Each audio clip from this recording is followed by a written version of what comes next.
Another thing, Debbie, that I have to get on your case about is, you write a lot of things, often with a Jewish interest.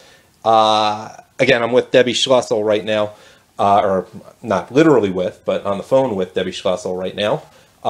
You really dropped the ball. It was Herman Wouk's 100th birthday, and you even had a few extra days till it was his 100th birthday in the Jewish calendar. He is an Orthodox Jew.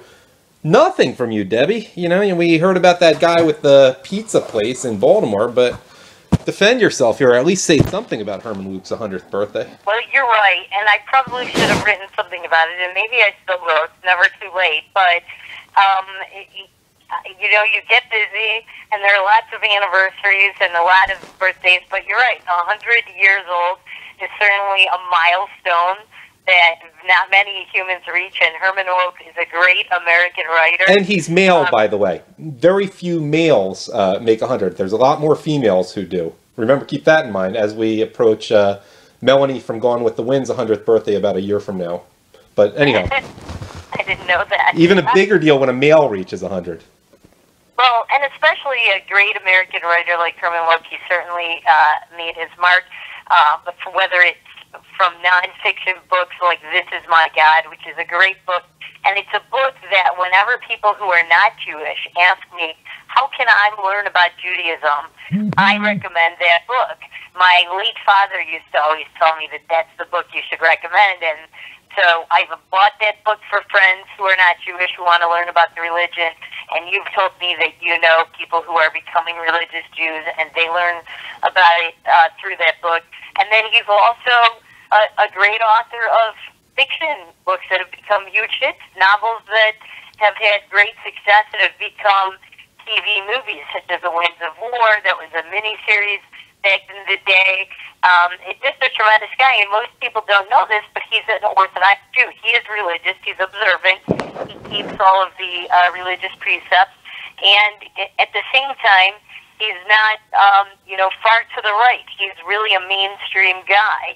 He's, really intelligent guy who knew how to make his points not only in nonfiction books, but also in fictional novels, and that is truly a talent, I think. He did not grow up religious, which is why the Baal Tshuva, which is people who become religious later on, is so relevant to him. It's his own experience. He became it, I think, in his early to mid-20s after he had some initial success with his writing, but he came with it and stuck with it, and it was a fixture at Chabad of Palm Springs for a while. Now his health is such that he doesn't leave his house much, from what I understand. You grew up religious, though, so the book wasn't so essential for you. You're not really the target audience, but no, it's... Right, but you know what, my family read some of his books, Marjorie Morningstar and things like that, and the thing is that what I like about him, and what I remember my dad always liked about him, and then part of that to me is that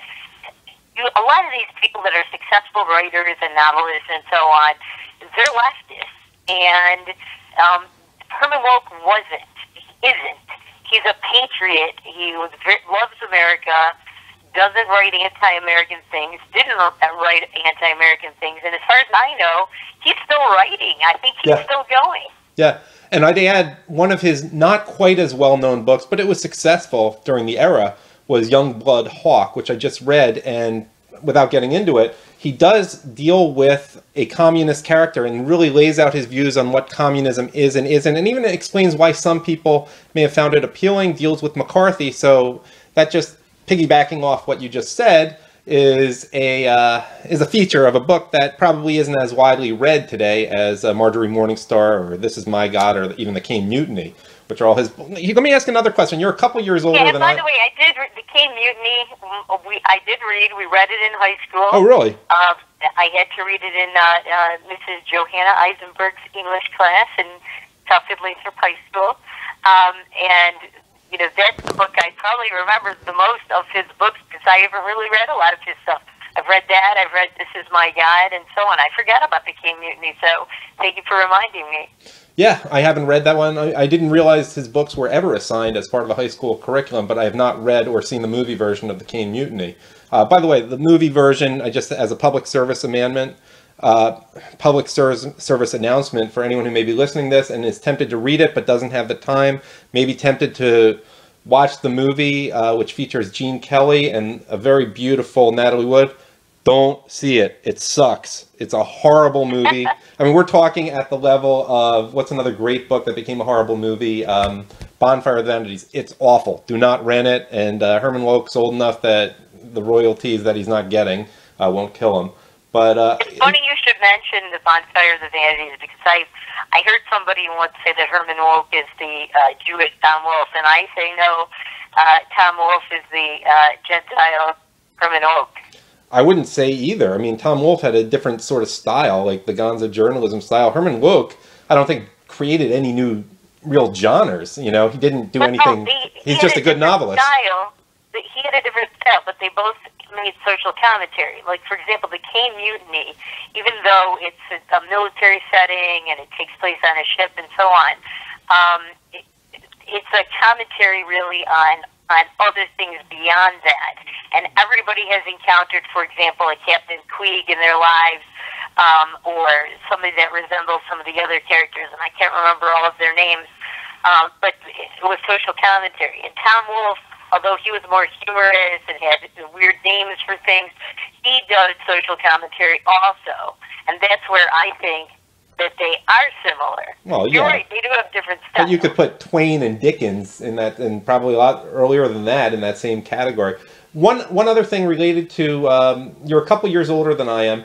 I was a child, I don't think yet a teenager, when The Winds of War and War and Remembrance came out, and I have some memories of being able to watch a little bit. It was really a big television event in the post-Roots era, I guess you'll call it, because that was the first really big miniseries. Do you have any memories of the show? I remember the Holocaust scene, and I think War and Remembrance left a real impression on me. Again, I don't know what Wouk's involvement in making the miniseries was, but just wondering if, being a little older than I was at that time, you have any particular memories, because those were events. I remember that my mom watched it, and so we only had one TV at that time. That was back in the day where you didn't have a TV in every room, and it was also back in the day where there were only 3 major networks. So the number of eyeballs on a show like that, on a miniseries like that, were much higher than what they are today. That it was definitely, you know, what they call water cooler fodder. I mean, everybody watched that, and then the next day they talked about it. It was appointment viewing the way Monday Night Football was, but even on a larger scale, more like Roots. And you know, I'm even dating myself using the term water cooler, because who has something called a water cooler anymore? But I do remember my mom watching it, and since she wanted anymore. But I do remember my mom watching it, and since she wanted to watch it, that's what we watched. I didn't pay attention to it. I was just doing my homework and you know, screwing around doing other things. Right. I didn't really pay attention to that. I wasn't into all this miniseries stuff. I think the only miniseries really that I watched that I liked, that I can remember, was something called North and South. I remember that. It was on ABC. You didn't like Roots? Patrick Swayze was in that.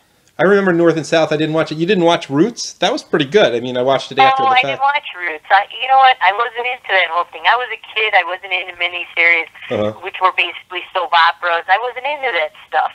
Really, North and South was a soap opera too, but I got into that because it had about the Civil War, and I found it more exciting. Patrick Swayze was in it, and some other actors that ended up becoming bigger deals later on. I just never got into the whole Winds of War thing, War and Remembrance, all that. But I do remember that everyone watched it. It was appointment viewing, and people still talk about it now. You never really see, by the way, miniseries anymore on any of the major networks at all. It's very expensive. It's not worth the investment. And with fewer eyeballs on TV and now so many stations to segment people's viewing and everyone watching on the internet, nobody's really investing that kind of money anymore. Good point. And I think a lot of the themes of some of these things, it really just won't happen anymore. For example, there were a lot of TV movies on these channels. There was a movie called Raid on Entebbe, which ran either on ABC or NBC, about the Israeli rescue of the hostages in Uganda. And at the airport in Entebbe, you would never see that today because everyone's anti-Israel in Hollywood. Right. It's no longer considered hip to show something like that. And big stars were in these kinds of movies. I mean, you had people like Charles Bronson and others that were in these kinds of movies that you're just not going to see anymore. Yeah. Robert Mitchum starred, by the way, in Winds of War and War and Remembrance. I guess a little after his prime, but Robert Mitchum, I believe, was the star. I think his name was Pug Henry. And let's not forget, in a cameo in Roots, O.J. Simpson. But but I just want to say one thing to keep my credibility. I got to keep my cred if I'm throwing out praise for Roots. Yes, I am aware that Alex Haley was something of a plagiarist, and yes, I'm aware of the pro-Islamic, pro-Nation of Islam bias which they slip in there. Most of the slaves were not Muslim. They were sold by Muslims, as Kunta Kinte was a devout Muslim in there. Right. Muslims sold them into slavery. Yeah, I just want to throw that out there. I mean, we're talking about Herman Wouk, not Roots. I heard they're remaking Roots. There's been talk of this for a long time, but I think they're really going to do it. I think it's probably going to be on cable, and I think it'll be even more politically correct. Well, I mean, it was pretty good. I mean, it wasn't PC. I mean, I was a kid. It was very well done. But why would you... Wasn't Ben Vereen in that? Yeah, he was great as Chicken George. But why would you remake it? It was perfect as it was. I mean, all things considered, it was... Why would you remake any of these movies? But they remake them cheap because profits. there is no originality in Hollywood. Well, you also have to pay screenwriters. You can save some money on that. You know, it's a sure thing, and that kind of thing is talked about to some extent in Herman Wouk's Youngblood Hawk, though in a several decades earlier sort of way, but you learn about why writers go to Hollywood and all that. All right, any final thoughts on Herman Wouk before we move on to something else? No, just I think he's a tremendous patriot, and, he's one of these people where when people ask me why are Jews so liberal, there are many Jews who are prominent who are not so liberal, who are patriots, who support this country, and he's one of them. Yeah, that said, I have no idea if he's a Republican or Democrat these days. You know what? I know, unfortunately, he's very close friends with Joe Lieberman. However, I would venture to guess that he's to the right of Joe Lieberman. Listen, I think that maybe at one time Herman Wouk might have been a Democrat, but I'll bet you he's Republican. I'm sure people would have guessed that in 2015 he would be voting Democrat by now, but he's still alive, so that didn't happen. On that, you get that joke. Okay. That was hilarious. Yeah, well, he is from Chicago, isn't he? Or no, he's from New York. At one point? He may have lived in Chicago. I don't know his whole biography, but I've read some of his books. But I think he's pretty much New York and maybe spent some time in Hollywood, I think. Oh, you know what? I was thinking of Saul Bellow. Yeah, you are. Yeah, Saul Bellow certainly is. But he's probably liberal, too. So you're... Very. Yeah. All right, Debbie, to be continued when, I guess, Herman Wouk turns 120, which it's an inside Jewish joke. Some of you will get it, some of you won't. I don't care if those of you don't, but you can message me about it. And if you have your own comments on Herman Wouk, like these things, I really like to try to take advantage of the comments on the YouTube page where this is appearing. So comment away, and I'm sure Debbie and I will both learn plenty of things we haven't thought of, because none of us has been completely thorough in giving this all the time that it deserves. But it is summer, the weather is nice, and Herman Wouk books are very good for beach reading. All right, Debbie Schlussel, thanks for discussing this part with me. Thanks, Adam.